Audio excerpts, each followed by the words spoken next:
성인 신심 세미나 두 번째 강의 중에 구약의 성인들 세 번째입니다. 제2부 탈출기 이후에 나오는 성인들.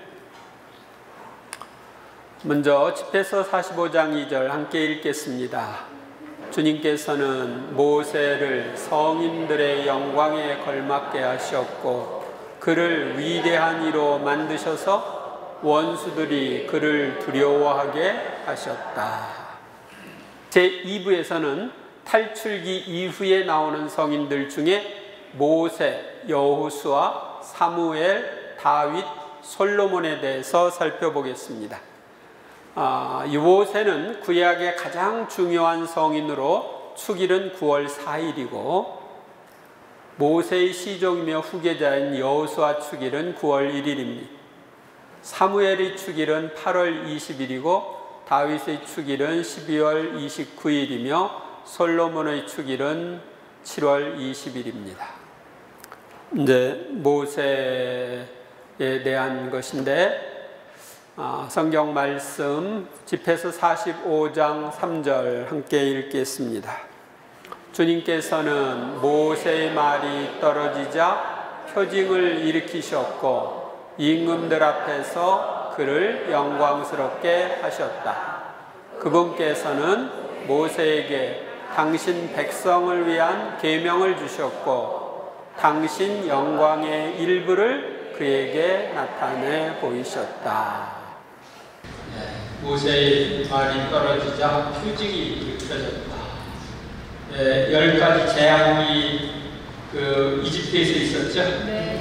그걸 생각하시면 되겠어요. 그래서 임금들 앞에서 그를 영광스럽게 했다. 또 모세에게 당신 백성을 위한 계명, 십계명을 비롯한 여러 가지 계명을 주셨죠. 당신 영광의 일부를 그에게 나타내 보이셨다. 시나이 산에서 하느님과 마주보고 대화할 수 있고 그리고 만남의 장막에서도 친구를 대하듯이 하느님과 대화를 나눌 수 있었죠. 그 결과로 얼굴이 빛이 났다고 그러죠. 그 다음 이제 모세의 생애를 보겠습니다. 모세는 아므람과 요케벳 사이에서 BC 14세기 말엽에 태어난 것으로 추정됩니다. 그 형은 아론이고 누이의 이름은 미르얌이었습니다. 탈출기 6장 20절 아므람은 자기의 고모 요케벳을 아내로 맞아들였는데 이 여인이 그에게 아론과 모세를 낳아주었다. 아브라함이 산 횟수는 137년이었다. 아니 고모랑 함께 산다니. 여러분들이 이제 그렇게 생각하죠? 이스라엘 백성들은 이 근친 결혼이라고 할까요? 근친 결혼이 아브라함 때부터 있었습니다. 그래서 아브라함도 자기 배다른 누이 동생이랑 사라이예요.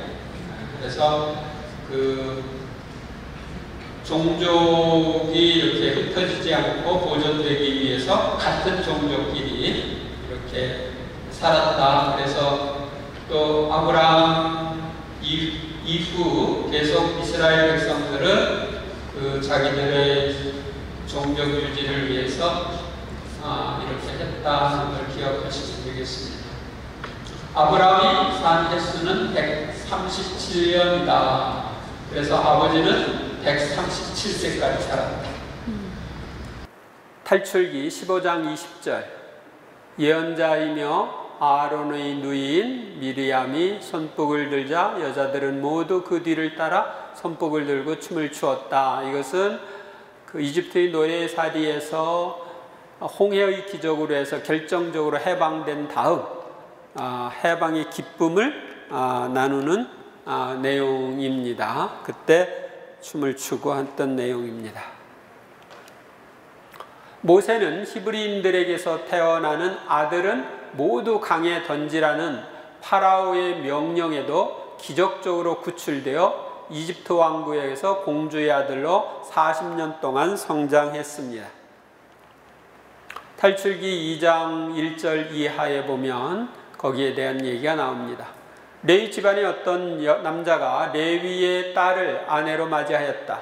그 여자가 임신하여 아들을 낳았는데 그 아기가 잘생긴 것을 보고 석 달 동안 그를 숨겨 길렀다.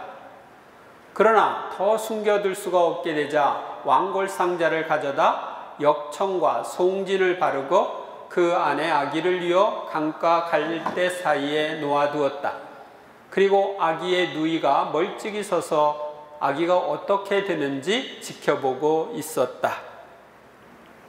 마침 파라오의 딸이 목욕하러 강으로 내려왔다. 시녀들은 강가를 거닐고 있었는데 공주가 갈대 사이에 있는 상자를 보고 여종 하나를 보내어 그것을 가져오게 하였다. 그것을 열어보니 아기가 울고 있었다. 공주는 그 아기를 불쌍히 여기며 이 아기는 히브리인들의 아이 가운데 하나로구나 하였다. 그러자 아기의 누이가 나타나서 파라오의 딸에게 말하였다. 제가 가서 공주님 대신 아기에게 젖을 먹일 히브리인 유모를 하나 불러다 드릴까요? 파라오의 딸이 그래 가거라 하자 그 처녀가 가서 아기의 어머니를 불러왔다. 파라오의 딸이 그에게 말하였다. 이 아기를 데려다 나 대신 젖을 먹여 주게. 내가 직접 그대에게 삭슬 주겠네.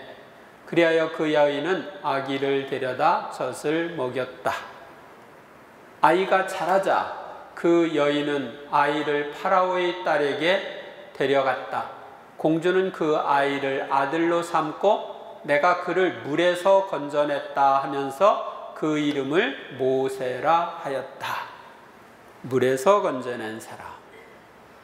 40세가 된 모세는 강제 노동을 하는 동포를 때리는 이집트인을 죽인 것이 탄로가 나서 미디안으로 피신합니다. 탈출기 2장 21절에 보면은 모세가 자란 뒤 어느 날 그는 자기 동포들이 있는 데로 나갔다가 그들이 강제 노동하는 모습을 보았다. 그때 그는 이집트 사람 하나가 자기 동포 히브리 사람을 때리는 것을 보고 이리저리 살펴 사람이 없는 것을 확인한 뒤에 그 이집트인을 때려 죽이고서 모래 속에 묻어 감추었다.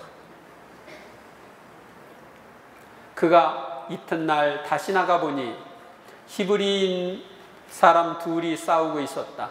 그래서 그는 잘못한 사람에게 당신은 왜 동족을 때리시오? 하고 말하였다. 그자는 누가 당신을 우리의 지도자와 판관으로 세우기라도 했소? 당신은 이집트인을 죽였듯이 나도 죽일 작정이요? 하고 대꾸하였다. 그러자 모세는 이 일이 정말 탄로나고야 말았구나 하며 두려워하였다. 자기가 이집트인을 죽인 것이 탄로난 거죠. 파라오는 그 일을 전해 듣고 모세를 죽이려 하였다.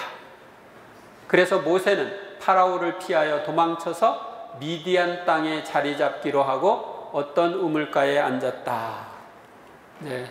그래서 미디안에서 이제 모세는 40년 동안 미디안의 사제 장인 이트로의 양떼를 돌보며 살다가 하느님 산 호렙에서 이스라엘 자손들을 이집트에서 이끌어낼 소명을 받습니다. 그리하여 형 아론과 함께 파라오에게 가서 소명을 이룹니다. 거기에 대해서 보면 탈출기 3장 1절 이하 모세는 미디안의 사제인 장인 이트로의 양떼를 치고 있었다. 그는 양떼를 몰고 광야를 지나 하느님의 산 호렙으로 갔다. 주님의 천사가 떨기나무 한가운데로부터 솟아오르는 불꽃 속에서 그에게 나타났다. 그가 보니 떨기가 불에 타는데도 그 떨기는 타서 없어지지 않았다. 모세는 내가 가서 이 놀라운 광경을 보아야겠다. 저 떨기가 왜 타버리지 않을까 하고 생각하였다. 모세가 보러 오는 것을 주님께서 보시고 떨기 한가운데서 모세야 모세야 하고 그를 부르셨다. 그가 예 여기 있습니다 하고 대답하자 주님께서 말씀하셨다. 나는 이집트에 있는 내 백성이 겪는 고난을 똑똑히 보았고 작업 감독들 때문에 울부짖는 그들의 소리를 들었다. 정녕 나는 그들의 고통을 알고 있다. 내가 이제 너를 파라오에게 보낼 터이니 내 백성 이스라엘 자손들을 이집트에서 이끌어내어라. 이렇게 이제 소명을 받습니다. 그래서 이제 탈출기 7장 7절에 보면 그들이 파라오에게 말할 때 모세는 80살, 아론은 83살이었다. 형이 3살 더 많은 거죠? 83세, 모세는 80세. 그러니까 광야에서 40년 동안 지냈다. 이렇게 볼 수 있죠. 혹시 밖에 3년간 광야에서 돌보다가 120세의 나이로 가나안 땅을 바라보며 최후를 마쳤습니다. 신명기 8장 2절에 보면 너희는 이 40년 동안 광야에서 주 너희 하느님께서 너희를 인도하신 길을 모든 길을 기억하여라. 그래서 40년 동안 광야에 있었다는 것을 알려주죠. 신명기 34장 7절 모세는 죽을 때에 나이가 120살이었으나 눈이 어둡지 않았고 기력도 없지 않았다. 저도 이 정도는 살 것 같아요.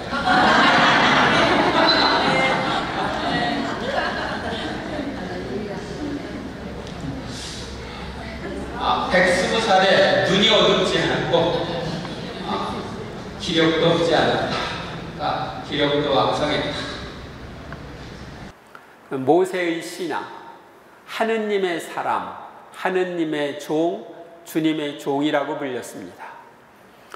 신명기 33장 1절에 보면 이것은 하느님의 사람 모세가 죽기 전에 이스라엘 자손들에게 한 축복이다. 그래서 모세를 하느님의 사람이다. 역대기상권 6장 34절에 보면 아론과 그의 자손들이 하느님의 종 모세가 명령한 대로 다 하였다. 그래서 모세를 하느님의 종이라고.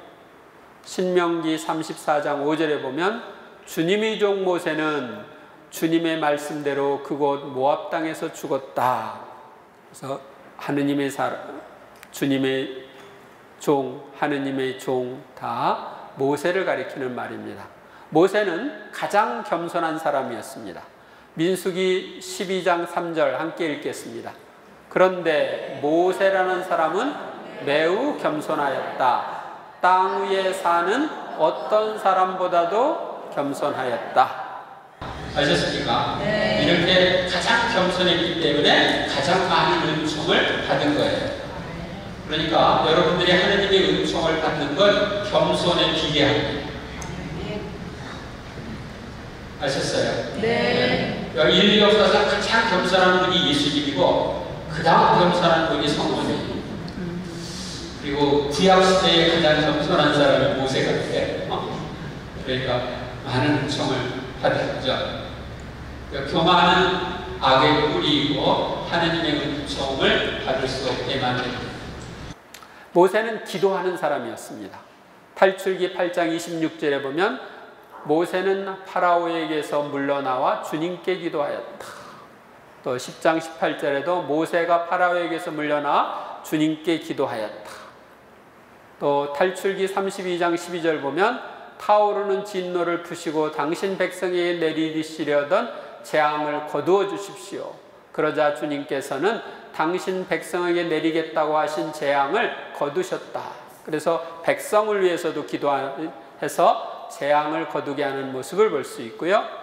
민수기 11장 2절에 보면 백성이 모세에게 부르짖었다. 그리하여 모세가 주님께 기도하자 불이 꺼졌다.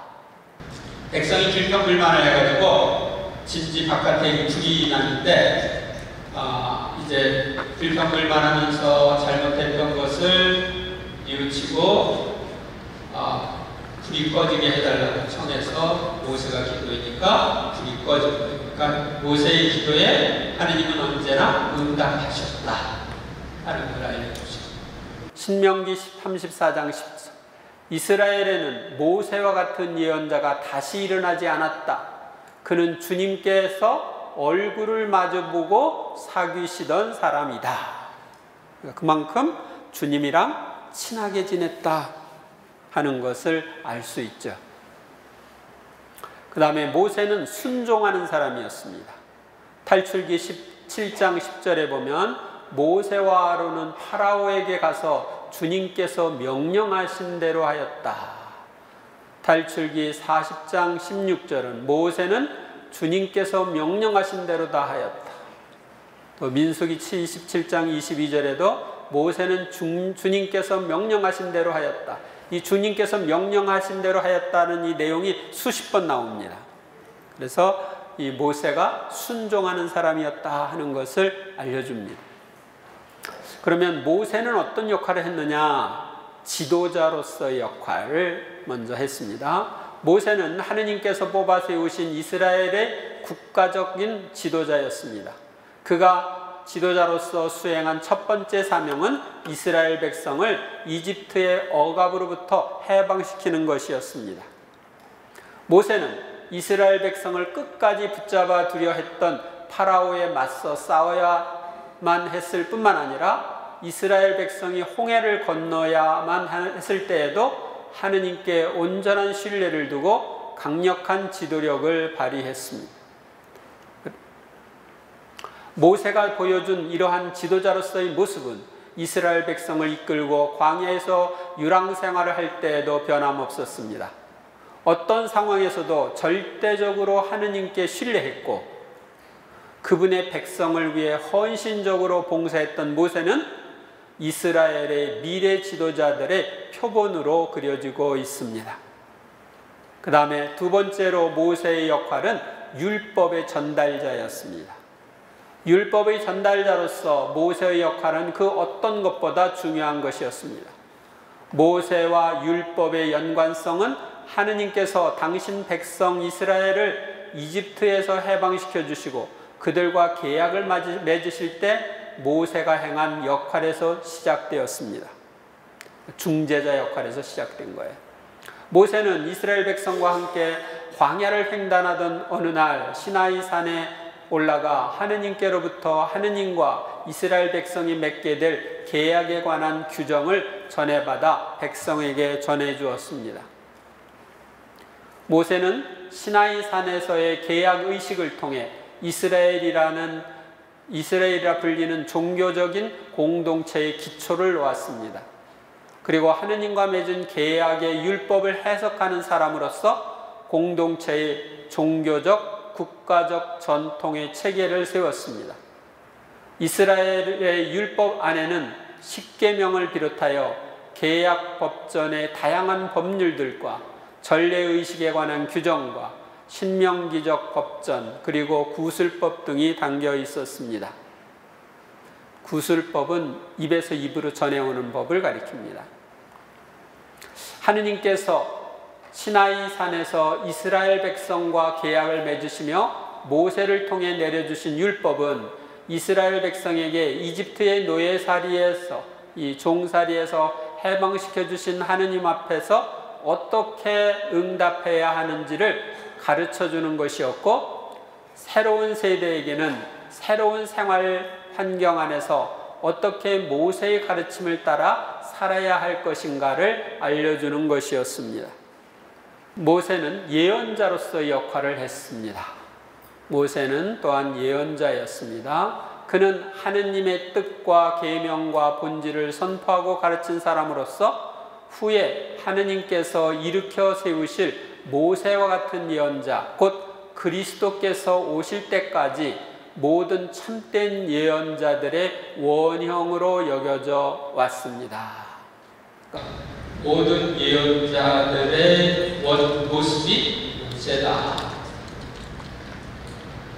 근데 이것이 완성된 것이 예수님에게서 완성된 거예요.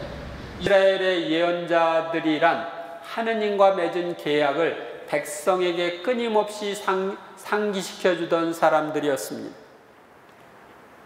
다른 모든 참된 예언자와 마찬가지로 하느님의 대변자였던 모세는 하느님의 법을 이스라엘 백성에게 알려주고 어떻게 그 법에 따라 행동할 것인지를 가르쳤습니다. 모세는 이스라엘을 사랑으로 선택하고 구원하셨으며 항상 그들과 함께 머물러 계시는 한 분이신 하느님께 충실할 것을 계속해서 권고했습니다. 또한 그는 하느님께로부터 오는 기적과 표징을 행함으로써 구원자이신 하느님의 현존을 입증해 보였습니다. 예언자들은 하느님과 백성의 중재자로서의 역할을 수행했고 모세 역시도 다른 예언자들처럼 그런 역할을 수행했습니다. 그 다음에 모세는 또 저자로서의 역할도 했습니다. 모세는 전통적으로 오경, 즉 창세기, 탈출기, 레위기, 민수기, 신명기의 저자로 알려져 있습니다. 그래서 이 5권의 책을 모세오경이라고 부릅니다. 이 오경은 흔히 율법 또는 모세의 율법 또는 모세법이라고도 불립니다. 모세가 명령했다, 말했다, 기록했다는 표현 등들 역시 모세의 율법을 간접적으로 언급하고 있는 것입니다. 신약성경에 보면 이렇게 이야기해서 모세가 이렇게 한 것에 대해서 그러나 나는 이렇게 말한다 말씀하죠.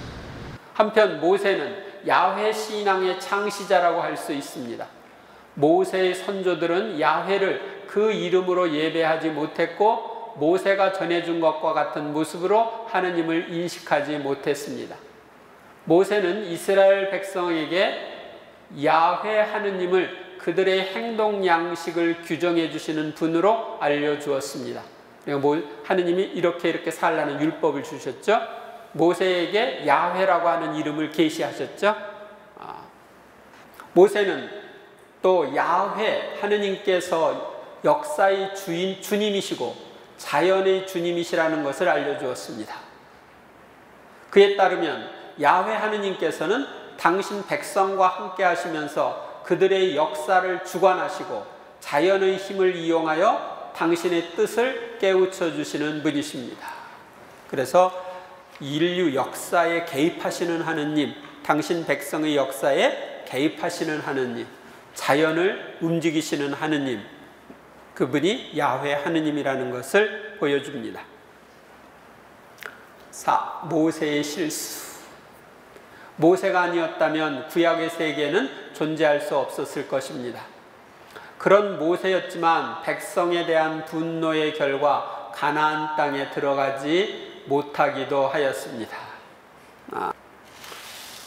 민수기 20장 7절 이하에 보면 주님께서 모세에게 이르셨다. 너는 지팡이를 집어들고 너희 형 아론과 함께 공동체를 불러 모아라.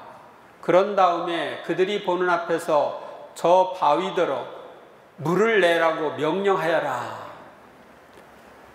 이렇게 너는 바위에서 물이 나오게 하여 공동체와 그들의 가축이 마시게 하여라. 이렇게 하느님이 말씀하셨어요.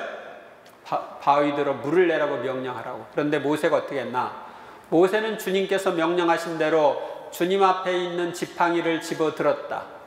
모세가 아론과 함께 공동체를 이 바위 앞에 불러 모은 다음 그들에게 말하였다. 이 반항하는 자들아, 들어라. 우리가 이 바위에서 너희가 마실 물을 나오게 해주랴? 마치 모세와 아론이 나오게 해준 것처럼.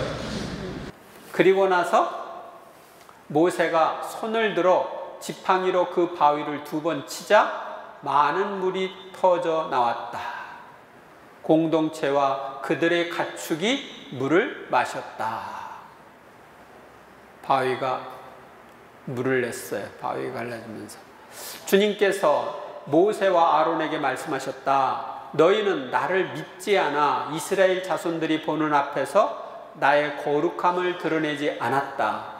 그러므로 너희는 내가 이 공동체에게 주는 땅으로 그들을 데리고 가지 못할 것이다. 주님의 이름으로 명령해서 물을 내라고 했는데 명령을 하지 않았고 지팡이에 의지해서 지팡이를 쳤단 말이에요. 그래서 하느님의 영광을 드러내지 못해 우리가 물을 내게 해주랴? 그러니까 이게 이제 이런 실수 때문에 이 모세와 아론은 가나안 땅으로 들어가지 못하게 되었다. 진짜 이 바위에서 물이 나왔을까요? 네. 돌체 아쿠아. 몰라요? 나왔다고 하니까 그냥 믿는 거예요? 아니에요. 마셨어요. 봤어요. 여기서 물이 안 나왔으면 그 광야에서 못 살았겠죠? 네. 여기 미디안이라고 하는 곳, 이 지금 그 광야라고 하는 곳이 어디냐? 장소가 사람들이 거기를 시나이 반도다 이렇게 했는데 실제로 거기가 아니고 지금 사우디아라비아의 쪽, 그러니까 시나이 반도하고 이 사우디아라비아 사이에 홍해를 건넌 거예요. 홍해가 두 군데가 있죠. 하나는 시나이 반도하고 이집트 사이의 홍해, 하나는 사우디아라비아하고 시나이 사이의 홍해. 시나이 사이 그 홍해를 건넌 것인데 제가 읽은 책에 보면은 거기를 탐사했는데 실제적으로 바위가 쪼개져 가지고 거기서 물이 흘러나와서 내리는 그런 흔적이 있다. 그 내용을 보았습니다.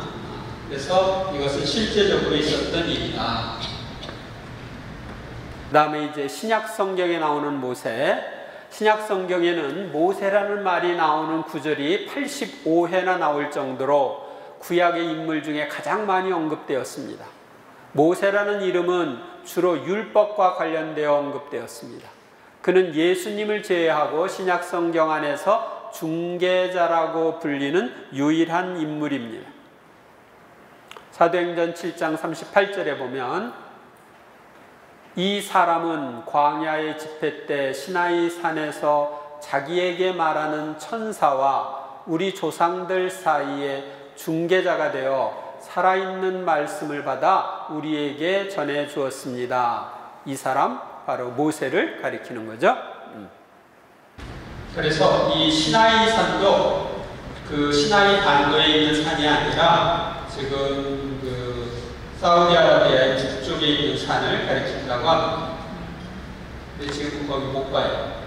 사우디아라비아는 그리스도교를 인정 안 하니까. 예수님께서 영광스럽게 변모하셨을 때 구약의 예언자들을 대표하는 엘리야와 함께 율법의 대표자로 모세가 나오죠. 그래서 모세가 함께 나타나는 모습을 볼 수 있습니다. 마르코복음 9장 4절에 보면 그때 엘리야가 모세와 함께 그들 앞에 나타나 예수님과 이야기를 나누었다. 신약 성경은 모세를 이스라엘 백성을 이집트의 억압으로부터 구해낸 지도자요 해방자로 소개하고 있습니다. 모세는 새롭고 더 나은 계약의 중개자로서 사람들을 죄로부터 해방시키실 구원자 예수 그리스도를 예시하고 있습니다. 예수님을 미리 보여주고 있는 것입니다. 모세가 전해준 가르침은 단지 예수 그리스도의 더 큰 가르침과 업적을 위해서 사람들을 준비시키기 위한 것에 불과했습니다. 요한복음서에는 모세를 통하여 주어진 율법과 예수 그리스도가 가져다 주실 은총과 진리를 비교하고 있습니다. 그래서 요한복음 1장 17절에 보면 율법은 모세를 통하여 주어졌지만 은총과 진리는 예수 그리스도를 통하여 왔다고 언급하고 있습니다. 두 번째로 여호수아. 눈의 아들 여호수아는 전쟁에서 용감하였고 예언자로서는 모세의 후계자였습니다. 그는 자기 이름이 뜻하는 대로 그분께서 뽑으신 이들 가운데 위대한 구원자가 되어 반역하는 원수들을 응징하고 이스라엘에게 상속의 땅을 차지하도록 해 주었다. 이렇게 시편 46장 1절은 언급합니다. 그러니까 여호수아는 전쟁에서 용감했고 예언자로서 모세의 후계자였다. 위대한 구원자가 돼서 원수들을 응징하고 이스라엘에게 상속의 땅을 차지하게 해 주었다. 눈의 아들 여호수아의 본명은 호세아인데 모세가 새로 여호수아라는 이름을 주었습니다. 여호수아의 뜻은 야훼는 구원자이시다 하는 뜻입니다. 눈의 아들 여호수아에서 눈은 우리 깜빡깜빡하는 눈이 아니고 또 하얀 눈도 아니고 눈은 히브리어로 물고기라는 뜻이고 이집트어로는 신들의 아버지인 신의 이름이라고 불립니다. 신들의 아버지 신의 이름. 그런데 아마 물고기라고 불린 건 어쩌면 여호수아의 아버지가 물고기 잡는 사람이 아니었나 이렇게 보고 있습니다. 여호수아는 아말렉과 싸워 승리합니다. 여호수아는 이집트 노예살이에서 벗어난 이스라엘을 공격한 아말렉과 싸워서 승리를 했습니다. 탈출기 17장 9절에 보면은 그러자 모세가 여호수아에게 말하였다. 너는 우리를 위하여 장정들을 뽑아 아말렉과 싸우러 나가거라. 내일 내가 하느님의 지팡이를 손에 잡고 언덕 꼭대기에 서 있겠다. 여호수아는 모세가 말한 대로 아말렉과 싸우고 모세와 아론과 후르는 언덕으로 올라갔다. 그리하여 여호수아는 아말렉과 그의 백성을 칼로 무찔렀다. 근데 이 모세의 지팡이가 이 아론의 지팡이가 지금까지 있을까요? 있어요. 어디에? 혹시 본 사람? 봤을 텐데. 그 아론의 지팡이가 어디 있는지 알려줘요? 네. 저는 봤어요. 오. 제가 그 터키를 방문했을 때 터키 이스탄불에 박물관에 가면 이 아론의 지팡이라고 하는 지팡이하고 또 그 다윗이 쓰던 칼, 골리앗이 쓰던 칼을 다윗이 자기 칼로 했죠. 그 칼하고 그게 거기에 있어요. 그 진짜인지 모조품인지는 모르겠지만 그 박물관에서 제가 본 기억이 있습니다.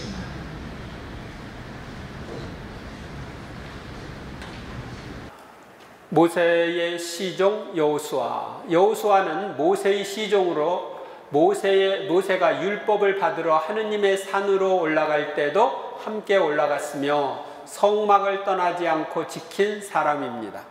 젊은 시절부터 모세의 시종이었던 여호수아란 이름은 모세가 지어준 것입니다.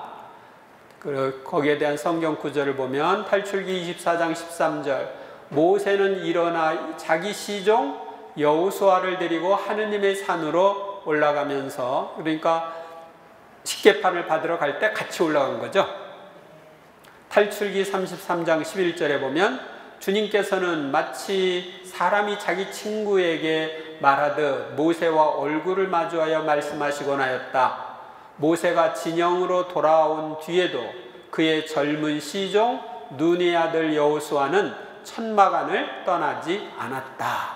그래서 그 만남의 장막 안에 하느님의 현존의 상징인 만남의 장막 안에서 살았다.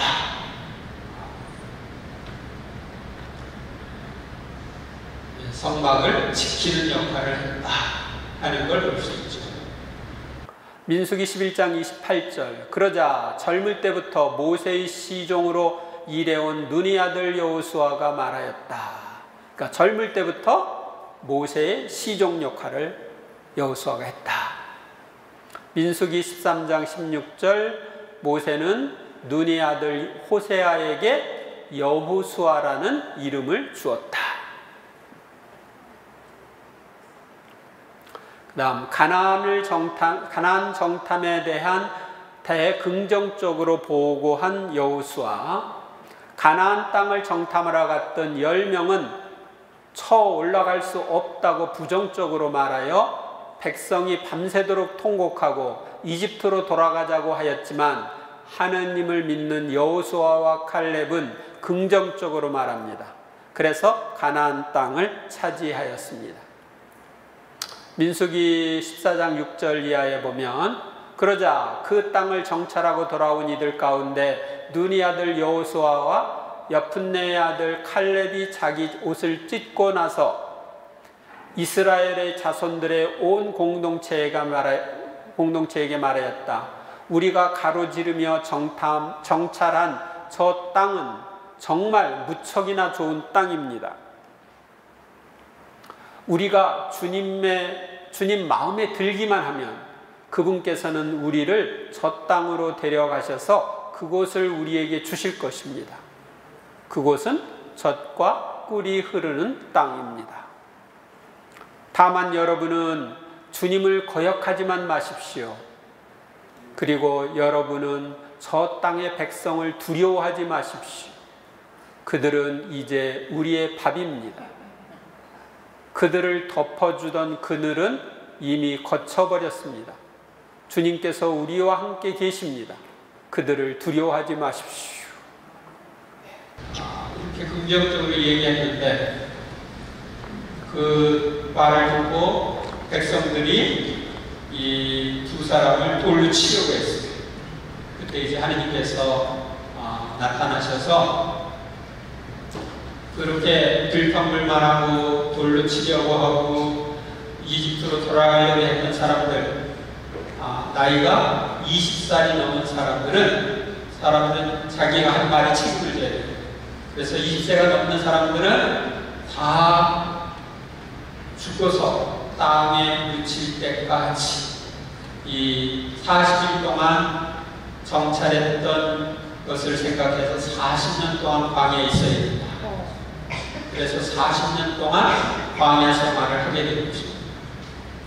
일주일이면 갈 수 있는 코스를 하느님을 믿지 못하고 그래서 결국 못 들어가고 40년 후에 그 후손들만 들어가게 되는 거죠.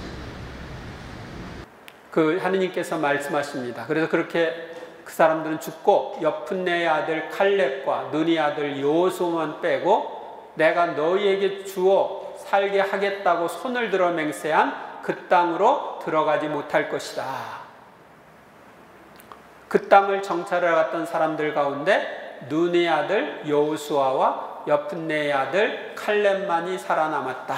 그래서 이 두 사람, 긍정적으로 이야기하는 두 사람만 가나안 땅을 차지했고 그렇지 않은 사람들은 다 죽은 거예요. 40년 동안.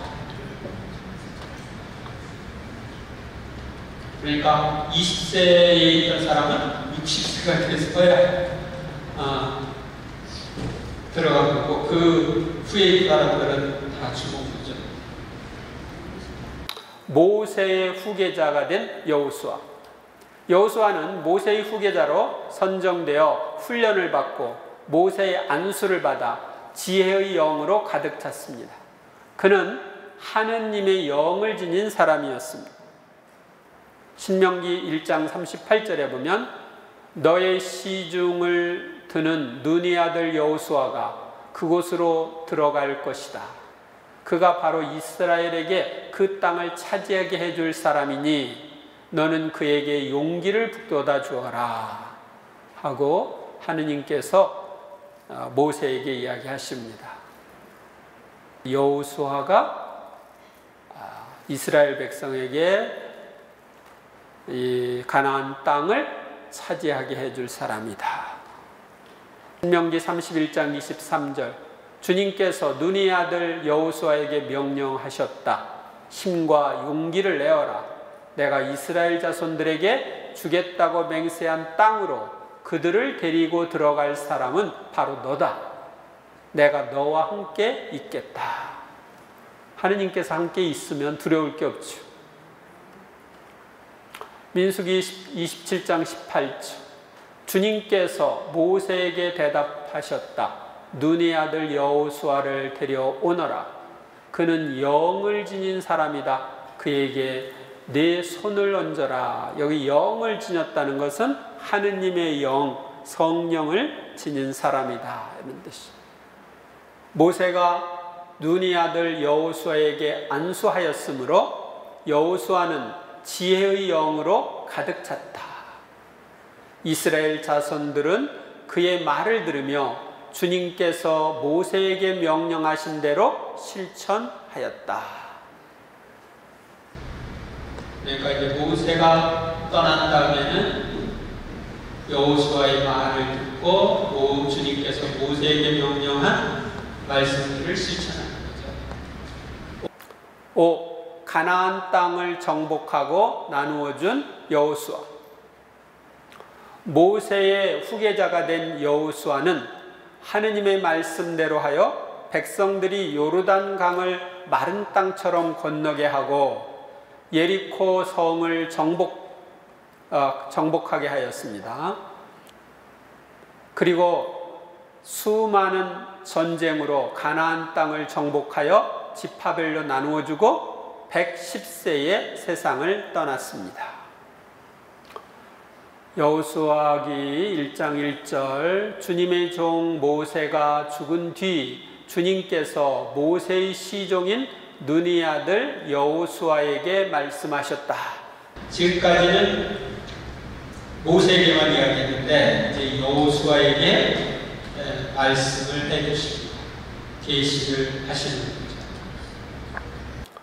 여호수아서 3장 15절에 보면 이제 하나님께서 하라고 하는 그 말씀대로 이제 실천을 함으로써 기적이 일어납니다. 드디어 궤를 맨 이들이 요르단에 다다랐다. 수학기 내내 강 언덕까지 물이 차 있었는데 궤를 맨 사제들이 요르단 강 물가에 발을 담그자 위에서 내려오던 물이 멈추어 섰다. 아주 멀리 차르단 곁에 있던 성읍 아담에 둑이 생겨 아라바 바다 곧 소금 바다로 내려가던 물이 완전히 끊어진 것이다. 그래서 백성은 예리코 맞은 쪽으로 건너갔다. 그래서 이제 예리고 성을 점령하죠. 예리고성 점령할 때도 하느님께서 하라는 대로 했습니다. 그래서 여호수아기 6장 16절에 보면 7번째가 되어 사제들이 뿔나팔을 불자 여호수아가 백성에게 말하였다. 함성을 질러라. 주님께서 이 성읍을 너희에게 넘겨주셨다. 그러니까 하루에 한 바퀴씩 돌고 7째 날엔 7바퀴를 돌았어요. 그러고 나서 이제 함성을 지르는 겁니다. 사제들이 뿔나팔을 부니 백성이 함성을 질렀다. 백성은 뿔나팔 소리를 듣자마자 큰 함성을 질렀다. 그때에 성벽이 무너져 내렸다. 백성은 저마다 성읍을 향하여 곧장 앞으로 올라가서 그 성읍을 함락하였다. 그 이스라엘 백성들은 유목민이기 때문에 저 성읍을 도저히 점령할 수가 없습니다. 성을 공격하는 무기가 없거든요. 그런데 성벽이 무너짐으로써 점령을 할 수 있게 된 겁니다. 여호수아기 11장 23절에 보면 이렇게 여호수아는 주님께서 모세에게 이르신 그대로 모든 땅을 정복하였다. 그러고 나서 지파별 구분에 따라 이스라엘 사람들에게 그 땅을 상속 재산으로 나누어 주었다. 이로써 전쟁은 끝나고 이 땅은 평온해졌다. 그래서 이스라엘을 이집트의 노예살이에서 해방해서 가나안 복지에 이르기까지 또 가나안 복지 땅을 점령해서 차지하기까지 이 모세와 여호수아가 중요한 역할을 했는데 여호수아가 마무리를 해보자. 판관기 2장 8절에 보면 주님의 종 눈이 아들 여호수아는 110살에 죽었다. 아니 여호수아보다 조금 더 살 것 같은데.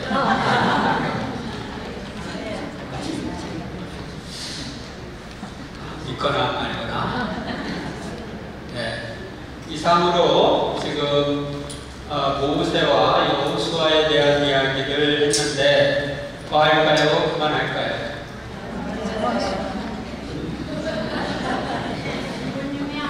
알아서 하자고? 더 했으면 좋겠다 하는 사람 손 들어보세요. 그만했으면 좋겠다 하는 사람. 반반인데 손 안 든 사람은 뭐야?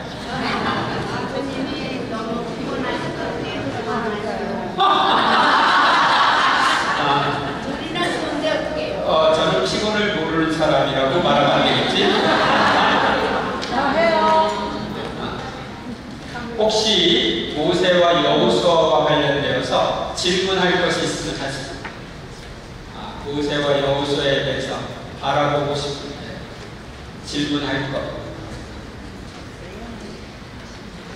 저한테 질문할까요? 제가 질문할까요? 네. 모세랑 여호수아가 천국에 갔을까? 안 갔을까? 갔어요. 어떻게 갔을까?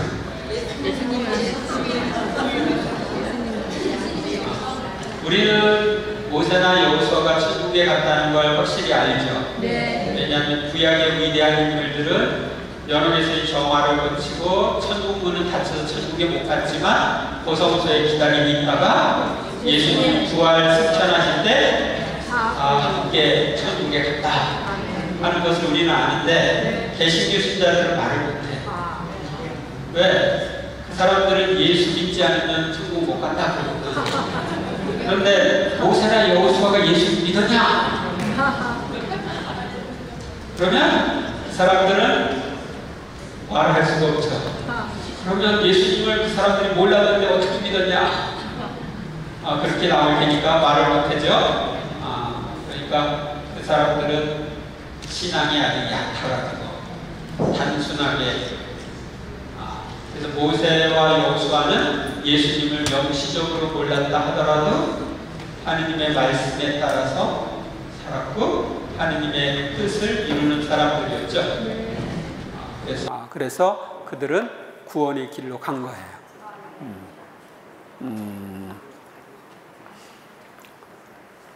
그래서 개신교 신자랑 여러분들이 대화할 때 예수님을 믿어야 천당에 간다 그러면 아브라함이 천당 갔냐 안 갔냐 한번 물어보세요.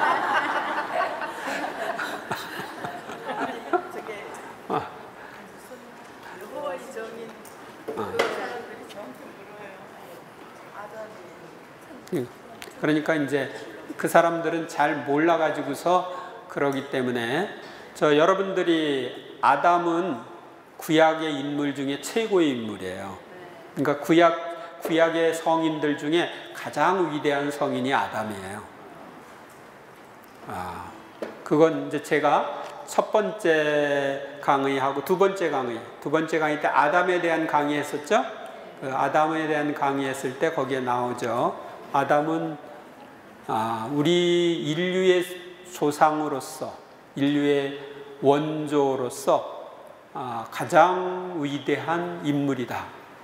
물론 성모님이나 예수님 빼고 구약 시대에 가장 위대한 인물이 모세가 아니라 사실은 아담인데 사람들이 잘 모르고 이제 역할만 또 많은 부분에 모세에 대한 얘기가 나오니까 이제 모세를 중심 인물로 생각을 하는데 실제적으로는 아담이 더 위대하다.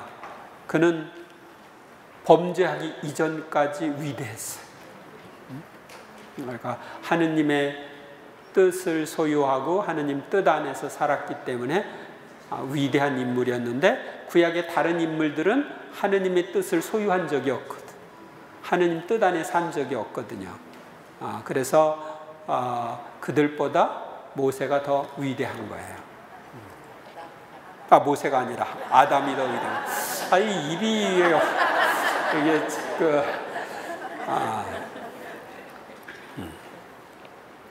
그래요. 오늘 뭐 날씨도 덥고 그러니까 빨리 끝내서 집에 가고 싶은 것 같으니까 여기서 마무리를 하는 걸로 하고, 이번 그 모세에서 얻은 교훈 몇 가지와 그 여호수아에게서 얻은 교훈 몇 가지를 다시 반복을 해 보도록 하겠습니다. 모세는 그 사내 아이를 낳으면 죽이라고 하는 파라오의 그러한 명령 가운데서도 살아남았죠. 살아남아서 오히려 공주의 아들이 되어서 궁중에서 살았기 때문에 나중에 파라오를 찾아가서 파라오와 대화를 할 수가 있었던 거예요. 왜? 옛날에 같이 지내던 사람들이, 같이 지내던 왕자들이니까. 그래서 그렇게 준비가 되는 거예요. 그리고 모세가 광야 생활을 40년 동안 했죠. 그러다가 부름을 받아서 이집트의 노예살이에서 백성을 구출해서 이끄는 역할을 했죠. 모세가 40년 동안 광야에서 안 살았으면 광야 생활에 대해 잘 모르고 광야에서 이스라엘 백성을 인도하는데 어려웠겠죠. 그러니까 그것도 사실은 하느님이 준비를 해 놓으신 거예요. 그러니까 하느님은 미리미리 준비를 하시고 그 준비된 사람을 선택해서 쓰시는 거예요. 그러니까 하느님 앞에서는 버릴 게 없어요. 그분이 다 이렇게 준비해서 쓰셔요. 그리고 그 여호수아도 마찬가지. 여호수아가 모세 옆에서 시종으로 시나이 산도 올라가고 또 만남의 장막 그 성막 안에서 지내고 모세가 하라고 하는 대로 군사들을 모아가지고 싸움도 하고, 모세랑 함께 하지 않았다면 후계자가 될 수 없었겠죠. 그러니까 그렇게 그 모세랑 함께 했기 때문에 후계자가 될 수 있었고, 또 그렇게 하느님과 가깝게 지냈기 때문에 그렇게 할 수 있었어요. 그러니까 모세도 사실은 하느님과 가깝게 지냈으니까 위대한 인물이 된 거예요. 기도하는 사람이었어요. 그리고 그렇게 백성을 인도하는 높은 위치에 있는데도 가장 겸손한 사람, 가장 겸손한 사람이고 기도하는 사람이었기 때문에 그는 위대한 인물이 될 수 있었어. 그래서 우리들도 어떻게 해야 되겠습니까? 겸손하고 하느님과 가깝게 지내야 돼요. 그래야 위대한 인물이 될 수 있는 거예요. 또 위대한 인물 옆에서 좀 이렇게 같이 지내면 여호수아처럼 위대한 인물 되는데 도움이 됩니다. 우리 그 성인 옆에 성인이 난다 그런 말이 있어요. 그래서 성인 옆에 많은 성인들이 난 걸 볼 수 있는데 같은 영향을 주고받기 때문에 그래요. 그래서 이번 한 달 동안 여러분들이 모세나 여호수아의 삶을 묵상하면서 본받을 것들은 또 본받으시기 바랍니다. 영광이 성부와 성자와 성령께 성부와 성자와 성령의 이름으로 아멘. 수고하셨습니다.